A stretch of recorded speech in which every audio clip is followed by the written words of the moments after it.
भी एक नई कार या टू व्हीलर लेने का सोच रहे हो, काफी हाई चांसेस है कि अगर आप कार या टू व्हीलर लेने का सोच रहे हो तो आपने लोन लेने का भी सोचा होगा, है ना। इस वीडियो में हम आपको कार या टू व्हीलर लोन के बारे में ऐसे 3 सीक्रेट्स बताएंगे जो आपको कोई और नहीं बताएगा। इस वीडियो को एंड तक देखिए एंड आई एम श्योर कि आप काफी पैसे बचाने वाले हो। सबसे पहला सीक्रेट है bank loan versus dealer finance. हम गाड़ी लोन लेके लें या हम गाड़ी फाइनेंस करवा दें, क्या ही फर्क पड़ता है, दोनों सुनने में कितने सेम लगते हैं, है ना। बट सच है कि दोनों में एक्चुअली बहुत फर्क है। होता क्या है, जब भी आप किसी कार या बाइक डीलर के पास अपनी एक व्हीकल को फाइनल करते हो तो आपको इमीडिएटली 4 से 5 फाइनेंस ऑप्शंस देते हैं और कहते हैं आपको कहीं और जाने की जरूरत नहीं, सब कुछ यही हो जाएगा। आप भी सोचते हैं यार कौन पहले बैंक जाए, लोन के लिए अप्लाई करे, धक्के खाए, पूरा प्रोसेस चलेगा, व्हाई नॉट जस्ट एक ही जगह पे निपटा देते हैं ना सब कुछ। यहीं पे जब सब कुछ हो जाएगा बैठे बैठे तो यही सब कर लेते हैं, और जब आप ये करते हो तो आप फंस जाते हो।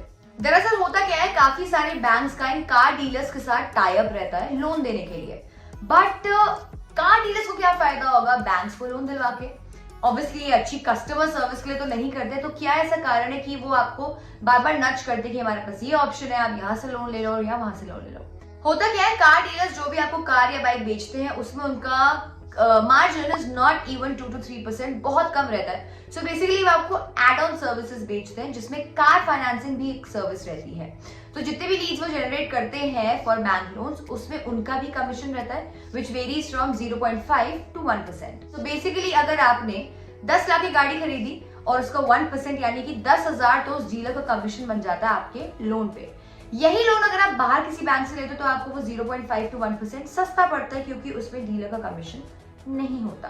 सो आपकी एक बार की मेहनत से काफी पैसे बच सकते हैं। जैसे कि हमने पहले बताया, डीलर्स कार बेच के इतने पैसे नहीं कमा पाते हैं, तो what they try to do is, पैसे तो सबको कमाने हैं, तो what they try to do is कि आपको वो एक्सेसरीज बेचने की कोशिश करते हैं एंड उन एक्सेसरीज में उनका मार्जिन कुछ नहीं तो 40 से 50% से ज्यादा रहता ही है।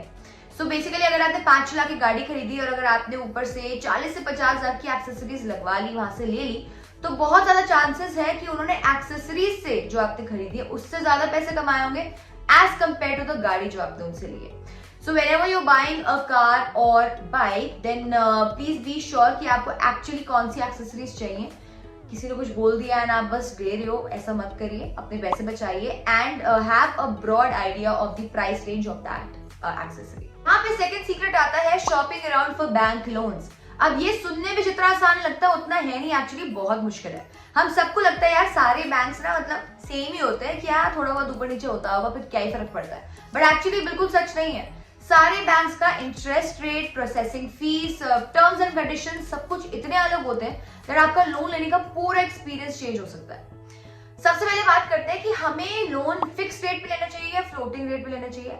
अब ये सुनने में काफी कॉम्प्लिकेटेड लग रहा है लेकिन एक्चुअली है नहीं, ये एक्चुअली एक सिंपल, बहुत सिंपल चीज है। फिक्स रेट मतलब होता है बेसिकली कि आप जो लोन ले रहे हो उसका जो रेट ऑफ इंटरेस्ट है वो फिक्स रहेगा लाइक थ्रू आउट।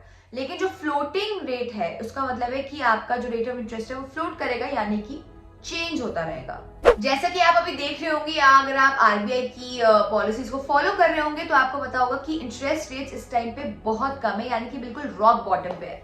सो अगर आपको कोई बैंक फिक्स्ड रेट पे लोन दे रहा है देन तो नथिंग लाइक इट। होगा क्या, 5-6 महीने में इंटरेस्ट रेट बढ़ेगा लेकिन आपका जो इंटरेस्ट रेट है वो उतना ही रहेगा जितने पे आपने लोन लिया था, which is why it is called fixed rate.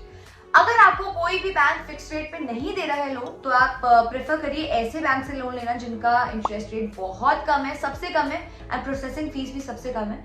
हमारे नॉलेज में, हमारा जो एक्सपीरियंस रहा है उसमें हमने नोटिस किया है कि जो पीएसयू बैंक्स होते हैं यानी कि एसबीआई, पीएनबी, कैनरा एक्सेट्रा, इनका इंटरेस्ट रेट और प्रोसेसिंग फीस कम रहती है as compare to private banks यानी कि आईसीआईसीआई, एक्सिस बैंक एक्सेट्रा, जिनके चार्जेस थोड़े ज्यादा रहते हैं।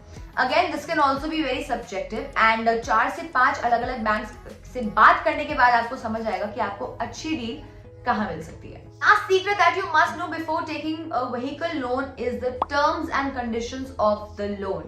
आप इसको सीक्रेट से ज्यादा एक वार्निंग भी समझ सकते हैं, but these are some things that you must know before taking a car और बाइक लोन।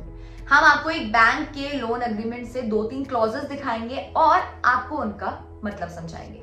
ये तो सब जानते हैं कि पेट्रोल और डीजल के प्राइसेस बढ़ते ही जा रहे हैं, तो जिसके पास भी कार है या जो भी कार लेने की सोच रहा है अभी, एक ना एक बार तो उनके माइंड में आया होगा यार कि सीएनजी फिट करवा लेंगे।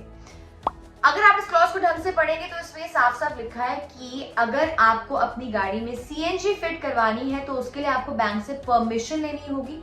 अगर आपने बैंक से परमिशन नहीं ली तो आप एक डिफॉल्टर माने जाएंगे। अब आप सोच रहे होंगे डिफॉल्टर माने जाएंगे तो उसमें क्या है यार, लोग तो अपनी ईएमआई भी लेट देते हैं, इसमें कौन सी बड़ी बात है। अगर आप भी ये सोच रहे हैं तो आपको ये क्लॉज पता होना चाहिए। इसमें साफ लिखा है कि अगर आपने किसी भी तरह से डिफॉल्ट किया तो बैंक आप पे केस कर सकता है और आप जेल भी जा सकते हो। ऑल्दो ऐसे एक्सट्रीम स्टेप्स जो है, ऐसे हार्श स्टेप्स बैंक्स बहुत कम केसेस में लेता है, बट बैंक्स को ऐसी पूरी अथॉरिटी है एंड वो सारी अथॉरिटी आप ही ने दी है उन डॉक्यूमेंट्स पे साइन करके, उस पर अग्री करके। ऐसे बहुत सारे ऐसे टर्म्स एंड कंडीशंस है, अगर हम आपको बताएंगे और अगर आप पढ़ने बैठोगे तो आपके होश उड़ जाएंगे। सो वी जस्ट होप कि इस वीडियो से आपको कुछ ऐसी चीजें पता चली हो जो आपको ऑलरेडी नहीं पता थी। नेक्स्ट टाइम आप कोई भी व्हीकल लोन लेने जाएंगे तो प्लीज थोड़ी स्मार्टनेस और दिखाइए एंड अपने पैसे बचाइए एंड कॉम्प्लिकेशंस भी। Till then be fine.